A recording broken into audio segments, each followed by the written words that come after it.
Good evening everyone. कैसे हैं आप सब लोग। मेरा नाम है राहुल और आप सभी का स्वागत है आपके अपने यूट्यूब चैनल टीचिंग वॉरियर पर। शाम के बज रहे होंगे 7। टाइम है CDP के प्रैक्टिस सेट का। ठीक है, तो इसमें कुछ आपको ट्रिक्स मिलती हैं, कुछ एक्सपेक्टेड क्वेश्चंस मिलते हैं और कुछ थोड़ा सा डीपली एक्सप्लेनेशन मिलता है। ठीक है, बाकी बने रहिएगा। पहले क्वेश्चन से स्टार्ट करते हैं। अच्छा लगे तो लाइक कीजिएगा, है ना। मानव विकास निर्धारित होता है। मानव जो विकास है वो क्या होता है, ये तो यार अब बहुत बार क्वेश्चन हो चुका है। तो विरासत में मिली पर्या, और ये पता क्या होता है, हमारा जो विकास होता है, एक सेकंड ऐसे लिख लो, हेरिडिटी और एनवायरनमेंट का गुणनफल होता है। और ये किसने कहा है बात बताओ, वुडवर्थ ने। किसने? वुडवर्थ ने। ठीक है, तो विरासत में मिली, विरासत में क्या मिलती है, हेरिडिटी, जो हमारे जीन्स वगैरह होते हैं ना वो, और परिसर के द्वारा, परिसर क्या होता है, एनवायरनमेंट। तो थोड़ा सा घुमा के लिखा हुआ है इसने। ठीक, आंसर हो जाएगा सी। नेक्स्ट, क्यों उम्र है, क्यों कब करता है बच्चा सबसे ज़्यादा, वाई। सबसे ज़्यादा क्वेश्चन कब पूछता है बच्चा बताओ। सबसे ज़्यादा क्वेश्चन बच्चा पूछता है 2 से 6 साल का। जैसे मेरी भतीजी है ना, बहुत क्वेश्चन पूछती है वो। अभी वो वही 2.25 नहीं 2.5 साल की सी है। तो ये पूछता है पूर्व बाल्यावस्था में। ठीक है, और पूर्व बाल्यावस्था में कौन सी वो आती बताओ, जीववाद आता है, जिसे अंग्रेजी में क्या कहते हैं, एनिमिज्म। मतलब सभी चीज़ों में जान देखती है वो। जैसे अगर गिर गई तो कहेगी धरती ने लगा दी, इस तरीके से। और क्या होता है इसमें, ईगोसेंट्रिज्म, और सामने वाले की मतलब विचारों को नहीं समझ पाता बच्चा, खुद को जो चाहिए वही चाहिए, ये वाली स्थिति है। और क्या कहते हैं इसे, प्री गैंग एज। कौन सी कहते हैं, प्री गैंग एज। और ये 2 से 6 वर्ष क्या है, प्याजे की दूसरी अवस्था के अंतर्गत आए, क्योंकि उसके में 2 से 7 है ना, तो वही आ जाएगा। और दूसरी अवस्था कौन सी, प्याजे की पूर्व संक्रियात्मक अवस्था। ठीक है, इतना याद रख लेना, आंसर हो जाएगा ए। नेक्स्ट, उत्तर बाल्यावस्था को किस नाम से जाना जाता है। तो देखो, उत्तर बाल्यावस्था जैसे मैंने अभी बोला था ना, प्री गैंग एज किसे बोला था, पूर्व बाल्यावस्था को। तो उत्तर बाल्यावस्था क्या है, गैंग एज। और ये पूछ ले कि गैंग एज का सक्रिय सदस्य कब बनता है, तो वो किशोरावस्था करके आना, क्या करके आना, किशोरावस्था में सक्रिय सदस्य बनता है। ठीक है, याद रखना। अच्छा चलो, एक चीज़ बताऊँ, स्पॉन्टेनियस एज, चलो ये भी छोड़ दो, अभी इतना ज़रूरी नहीं है ना। नेक्स्ट बता दो। नेक्स्ट है आपका, इसमें से कौन से सबसे महत्वपूर्ण कारक है जो शुरुआत शिक्षक को सफलता के लिए अंतर्निहित है। मतलब किसी ने अभी पढ़ाना शुरू किया स्कूल में और उसकी शुरुआती सफलता के लिए सबसे ज़्यादा जरूरी, तो ऐसा कौन सा है। तो इसका आंसर जो है आपका ये, कक्षा से संबंधित होने की क्षमता। मतलब एक तो उसका व्यक्तित्व, मतलब जो उसकी पर्सनैलिटी होगी, जो उसका व्यक्तित्व होगा, और जो जितना वो मतलब जो क्लास में पढ़ा रहा होगा उससे जो रिलेट कर पाएगा वो अपने आप को, तो ये सब क्या होगा, सबसे ज़्यादा जरूरी होगा किसी शुरुआत करने वाले टीचर के लिए। आंसर ए हो जाएगा। ठीक है, नेक्स्ट क्वेश्चन है कि क्रियात्मक शोध के संदर्भ में इसमें से कौन सा सही नहीं है। किसके संदर्भ में, क्रियात्मक शोध। क्रियात्मक शोध को इंग्लिश में क्या कहते हैं, एक्शन रिसर्च। सबसे पहले किसने शुरुआत की थी इसकी, मतलब ये शब्द किसने दिया था, अगर पूछ ले कोई शब्द किसने दिया, तो बकिंघम ने दिया। ठीक है, और एक और चीज़ क्या पूछता है, सबसे पहले इस शब्द का प्रयोग किसने किया, तो कोलियर। और ये पूछा जाता है सबसे पहले शिक्षा में प्रयोग किसने किया इसका, तो वो किया था स्टीफन एन कोरे। स्टीफन एन कोरे ने कब किया था, 1953। ठीक है, इतना याद रखोगे आप। अब इसमें थोड़ी चीज़ बता दूं, जैसे कि बच्चा आज मतलब बहुत दिनों से क्या हो रहा है कि लेट आ रहा है घर से, तो उस चीज़ के बारे में जानने के लिए कि प्रॉब्लम क्या है, तो हम क्या करते हैं, क्रियात्मक शोध, एक्शन रिसर्च करते हैं उसमें। ठीक है, और इसके 7 स्टेप बताएं, 7 स्टेप में बताते हैं कि हो जाता है ये एक्शन रिसर्च। इसका सबसे बड़ा जो है एक लिखने को आएगा कि इसमें से कौन सा नहीं है। जैसे कि देखो, उपचारात्मक उपायों की शक्ल में होता है, सही बात है ये। योगदान अध्यापन द्वारा होता है, सही बात है। इसका जो कार्य क्षेत्र होता है ना, वो काफ़ी व्यापक नहीं होता है, संकुचित होता है। क्या होता है, संकुचित। और इसमें से जो निष्कर्ष निकलते हैं ना, हम उसका सामान्यीकरण नहीं कर सकते। मतलब एक बार हमने किसी समस्या का समाधान निकाला कि बच्चे लेट क्यों आते हैं, तो हमें पता पड़ा कि भैया वहाँ पे पुल टूटा हुआ है, उस वजह से बच्चे रुक जाते हैं और धीमे धीमे आते हैं। तो अब ऐसा नहीं कि और बाकी समस्याओं में भी लगा देंगे, इसीलिए इसका संकुचित होता है क्षेत्र, व्यापक नहीं होता। हर समस्या के लिए हमें बार बार अलग अलग क्रियात्मक अनुसंधान करना पड़ता है। मगर एक इसकी जो अच्छी चीज़ है वो ये है, इसमें विशेषज्ञों की आवश्यकता नहीं पड़ती, वहीं के अध्यापक या विद्यार्थी से कर लेते हैं। तो आंसर क्या हो जाएगा, कौन सा सही नहीं है, सी। ठीक है, याद रखना, ये बहुत ज़्यादा पूछा जाता है और रीट के अंदर तो पूरा अलग से टॉपिक दे रखा है उन्होंने इसे। ठीक है, नेक्स्ट स्टीफन एंड कोरे वाला जरूर याद रख लेना, वो बहुत बार पूछा गया है। और कोलियर जिसने सबसे पहली शब्द का प्रयोग किया। किसी व्यक्ति का गहन और प्रबल अध्ययन किया जाता है। किसी एक व्यक्ति का गहन और प्रबल अध्ययन किस में कर सकते हो आप केस स्टडी में तो करोगे। आप किसी के केस स्टडी कर रहे हो तो उसके बारे में क्या है, उसके बारे में अध्ययन करोगे, उसके वातावरण के बारे में अध्ययन करोगे, मतलब जो भी उससे चीज़ें रिलेटेड है उन सब चीज़ों के बारे में अध्ययन करोगे। तो वही क्या है, गहन और प्रबल अध्ययन हो जाएगा। तो आंसर सी हो जाएगा। ठीक है, नेक्स्ट है, आप बच्चों की पठन रुचियों का पता लगाना चाहते हैं। मतलब आप ये पता लगाना चाहते हैं कि बच्चों के अंदर कौन कौन सी रुचियाँ हैं, और इस प्रयोग के लिए क्या करते हैं, आप अपने क्षेत्र में अलग अलग आयु वर्ग के बच्चों का प्रतिनिधि प्रतिचयन करते हैं। अब तो मैं बताता हूँ कैसे निकालोगे इस क्वेश्चन को। ऐसे है कि एक मतलब बच्चों की पठन रुचियों का पता लगाना चाहते हैं और अपने क्षेत्र के अलग अलग आयु के वर्गों की।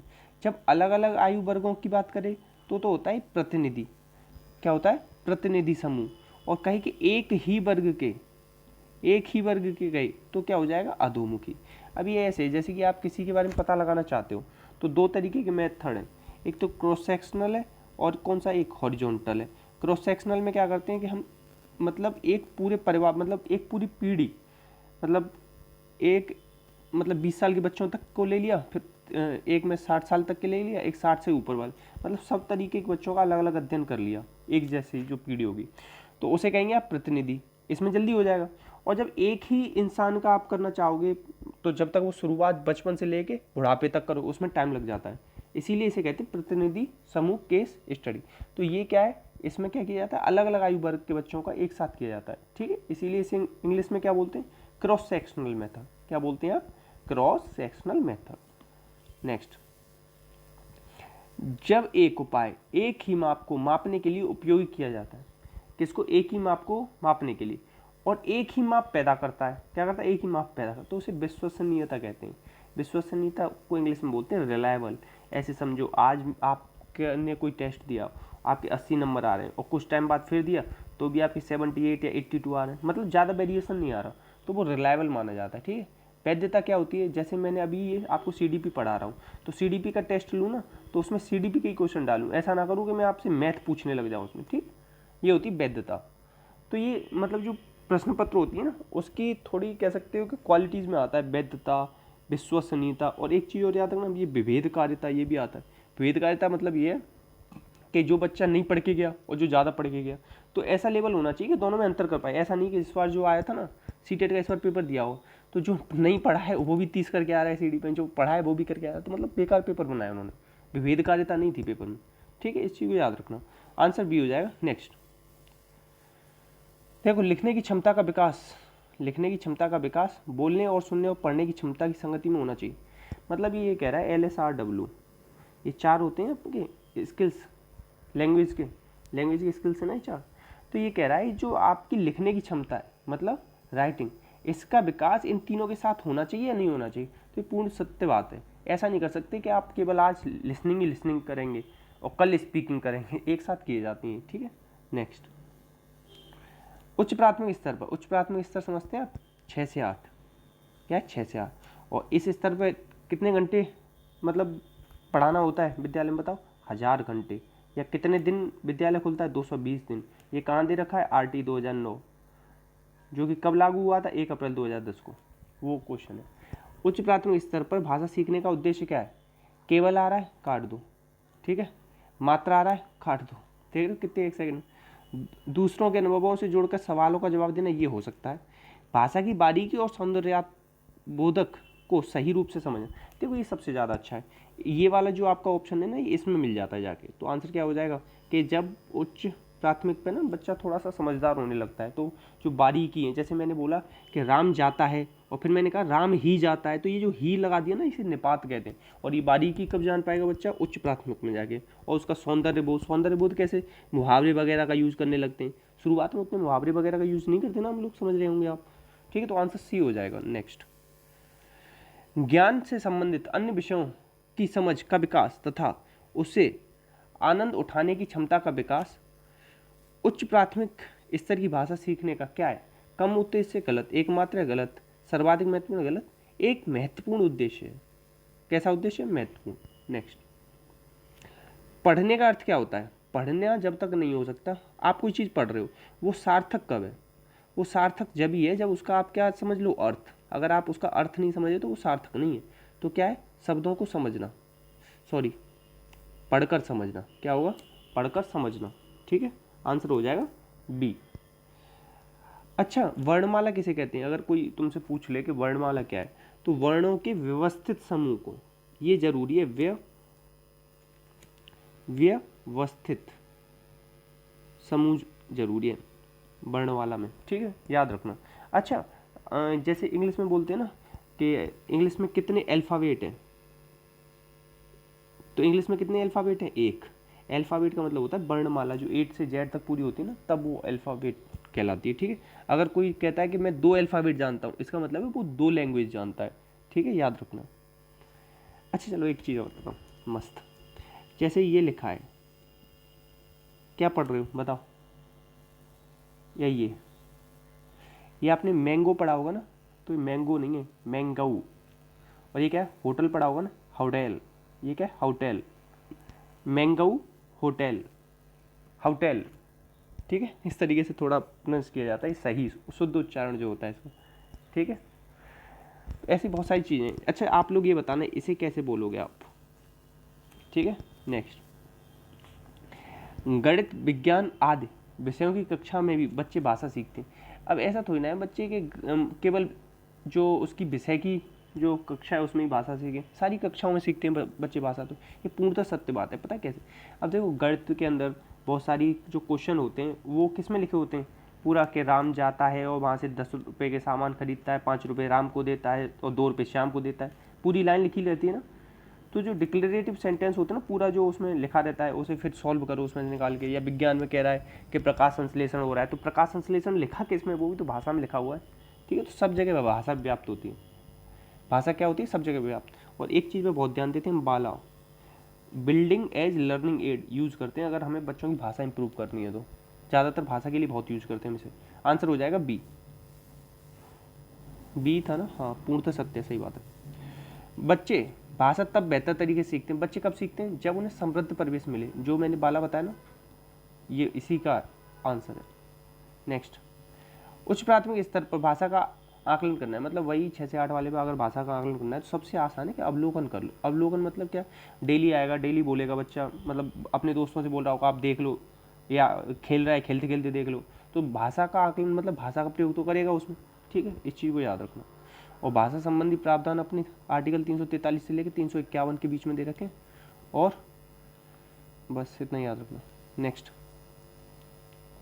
द्वितीय भाषा। द्वितीय भाषा कौन सी पता है अपनी? इंग्लिश। द्वितीय भाषा इंग्लिश हो सकती है या फ्रेंच भी हो सकती है, कोई सी भी हो सकती है। ठीक है, तो उसके सीखने का या उसकी पाठ्यचर्या का लक्ष्य क्या होता है? प्राकृतिक भाषा ज्ञान में अर्जित दक्षता के अनुरूप डैश की दक्षता प्राप्त। तो इसमें हम बुनियादी दक्षता देते हैं बच्चे को। ठीक है, अच्छा चलो एक चीज़ बताता हूँ अच्छी। अगर देखो, आपने बहुत सुना होगा कि ये बच्चा साक्षर है और निरक्षर है। साक्षर निरक्षर नहीं सुना होगा ना, तो आपने ये सुना होगा साक्षरता कितनी है अपने देश की और निरक्षरता कितनी है। तो साक्षरता का मतलब समझते हो क्या है? वो बच्चा जो लिखा है उसे पढ़ ले, ठीक है, और पढ़े हुए को लिख ले, बस इतना है साक्षर होने का मतलब। ठीक है, याद रखना। आंसर हो जाएगा ए। थोड़ा बुनियादी चीज़ें पता हो, जैसे इंग्लिश है, इंग्लिश के बारे में बुनियादी पता हो, आपको समझ में आती हो, आपके सामने कोई बोल रहा हो ना, समझ सको, आप थोड़ा सा किसी को अपनी बातों को समझा सको, इतना आता हो। ऐसा नहीं है कोई एक्सपर्ट चाहिए सेकंड लैंग्वेज के रूप में। आंसर हो जाएगा ए। नेक्स्ट, भाषा के विभिन्न जो कौशल है LSRW, ये कैसे सीखे जाते हैं? क्वेश्चन नंबर 13 जवाब दोगे आप कमेंट बॉक्स में। ठीक है, प्लीज़ सब लोग देंगे। ठीक है, अच्छा, निम्न होते नहीं, उच्च होते नहीं। अब ये बताना इन दोनों में से सबसे ज़्यादा कन्फ्यूजन इसमें ही होता है, और जिसको ना आए ना वो कमेंट बॉक्स में पूछ लेना, बता दूंगा। नेक्स्ट है व्याकरण सीखने के लिए कौन सी विधि प्रभावी है? तो ये प्रभावी है आगमन विधि। आगमन विधि क्या होती है? उदाहरण से नियम की ओर, ठीक है, उदाहरण से नियम की ओर, ज्ञात से अज्ञात की ओर, स्थूल से सूक्ष्म की ओर, कुछ भी कह सकते हो आप, ठीक है। और इसी की उल्टी कौन सी है? निगमन विधि, ठीक है। आंसर हो जाएगा बी, ठीक है, याद रखना।